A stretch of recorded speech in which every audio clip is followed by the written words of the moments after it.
Dan pemerintah membuka berbagai keran pendanaan untuk pembangunan IKN di Penajam, Pasir Utara, Kalimantan Timur termasuk dengan urunan atau crowdfunding.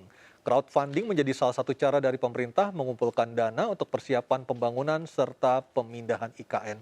Lebih jauh kita akan berbincang bersama narasumber malam ini melalui sambungan Zoom. Ada Bang Andrinov Caniago, mantan Menteri PPN Kepala Bappenas tahun 2014-2015 dan juga Wakil Direktur Eksekutif dari Indef, Eko Listianto. Selamat malam Bang Andrinov dan Mas Eko. Selamat malam Mas Selamat Aryo. malam, Mas Aryo. Saya ke Bang Andrinov dulu. Bang Andrinov sebagai orang yang bisa disebut sebagai penggagas awal, bahkan sebelum Bang Andrinov menjadi Menteri PPN Kepala Bappenas di tahun 2014, Abang juga sempat mengutarakan perlunya pemindahan ibu kota negara.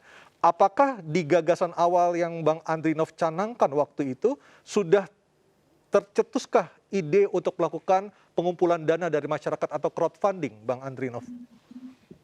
Kalau ide awal tentu saja belum sampai ke soal mekanisme pendanaan ya. Kalau bicara dana paling ketika itu perkiraan kebutuhan dana, itu pun perkiraan kasar ya.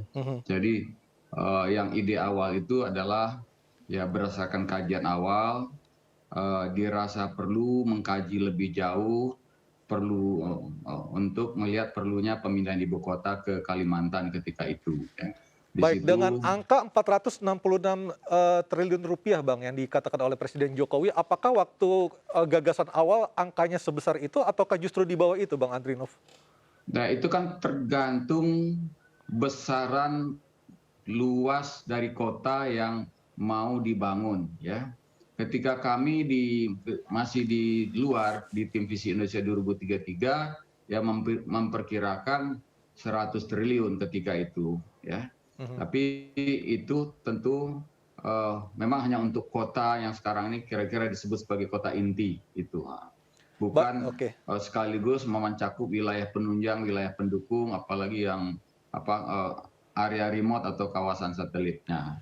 Baik, dengan skema crowdfunding, apakah menurut Bang Andrinov ini sebagai salah satu way out atau jalan keluar untuk menambah besaran dana pembangunan IKN atau seperti apa? Apa Abang melihat ya Bang?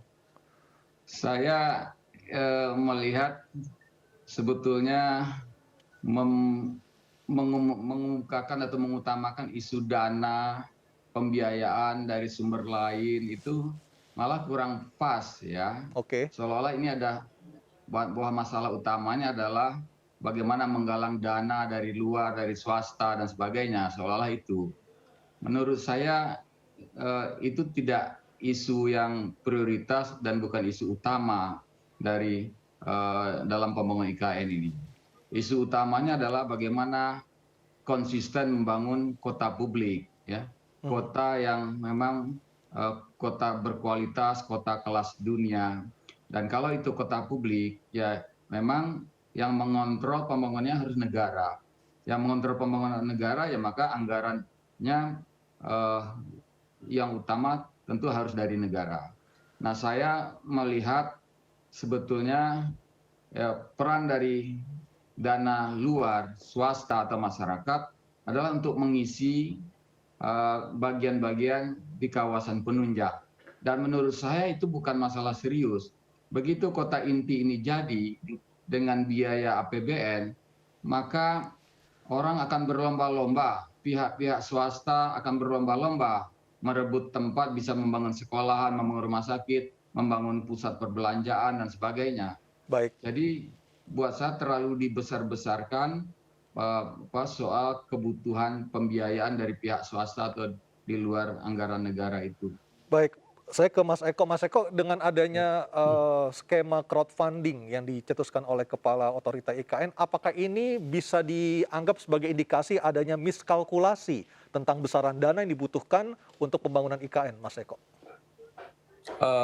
Ya, kalau menurut saya begini ya, ini sebetulnya adalah ya bentuk-bentuk alternatif ya, turunan begitu dari amanat undang-undangnya. Kan memang di dalam undang-undangnya ya itu memang terbuka luas begitu ya bagaimana pendanaan bisa dilakukan terhadap IKN ini begitu. Sebetulnya ya secara umum ya kalau di Indonesia bicara crowdfunding atau urun dana ini kan ya potensinya kalau untuk yang sifatnya bukan sosial, mungkin juga agak besar ya, yang semacam ini juga eh, ya nggak bisa begitu ya dijadikan sebagai salah satu alternatif utama begitu. Walaupun alternatif, tapi nggak bisa utama juga. Mungkin kalau hanya satu dua gedung seperti gedung-gedung sosial sih mungkin bisa begitu. Tapi kalau mengandalkan sebagai salah satu pendanaan tentu sepertinya ya akan susah ya kita akan ke depan begitu, karena ini kan ada target-target waktu ya dan juga target-target pendanaan yang besar di situ begitu. Ya, crowdfunding ini kan dicetuskan oleh Pak Bambang Susantono tidak lama setelah SoftBank menyatakan menarik diri dari investasi di IKN. Apakah ini lantas masyarakat mengartikan apakah ini gara-gara seperti ini masyarakat diminta untuk menutupi besaran dana yang seharusnya diinvestasikan oleh SoftBank? Anda melihatnya sebagai peneliti dari Indef seperti apa, Mas Eko? Iya, mundurnya SoftBank ya, ini tentu ya akan mempersulit ke depannya gitu terhadap perencanaan ke depan. Nah, ini kan domain swasta sebetulnya tadi ya, Ya. yang kemudian mundur dengan tadinya komitmen yang sangat besar begitu ya, pendanaan akan dikucurkan, tetapi kan kemudian mundur. Nah, ketika mundur tentu harus dicari begitu ya, kira-kira ya investor yang setara dengan SoftBank begitu. Nah, inilah kemudian yang kemudian juga menjadi tantangan ya bagi pelaksanaan IKN ini ke depan kalau memang mau mewujudkan sampai anggaran 466 triliun tersebut begitu. Ya, Saya rasa memang secara umum ya, walaupun ini ya ada yang juga yang bilang kebetulan saja begitu, tetapi kalau menurut saya ya ada kaitannya begitu. Bagaimana kemudian harus memobilisasi ini ya dana-dana atau katakanlah investasi begitu agar bisa masuk ke IKN ini setara dengan hitung-hitungan yang keluar dari SoftBank itu, setidaknya kan begitu, Mas Aryo ya. tetapi apakah dengan keputusan SoftBank menarik diri dari investasi di IKN ini juga menjadi sebuah ataupun berdampak negatif terhadap persepsi dari investor asing lainnya? Karena tentunya dari sisi investor mereka akan memperhitungkan seberapa cepat dana yang mereka tanamkan bisa kembali lagi bahkan menghasilkan keuntungan, Mas Eko.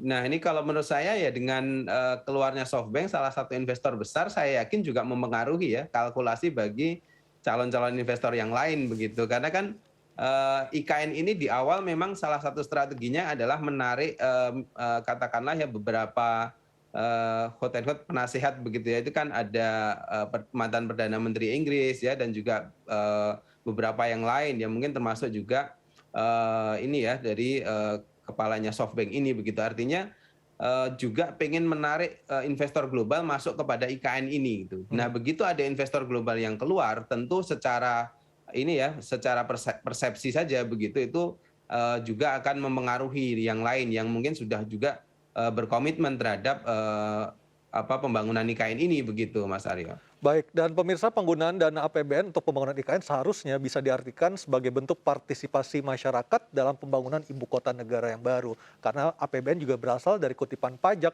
yang dikutip pemerintah atau negara dari masyarakat.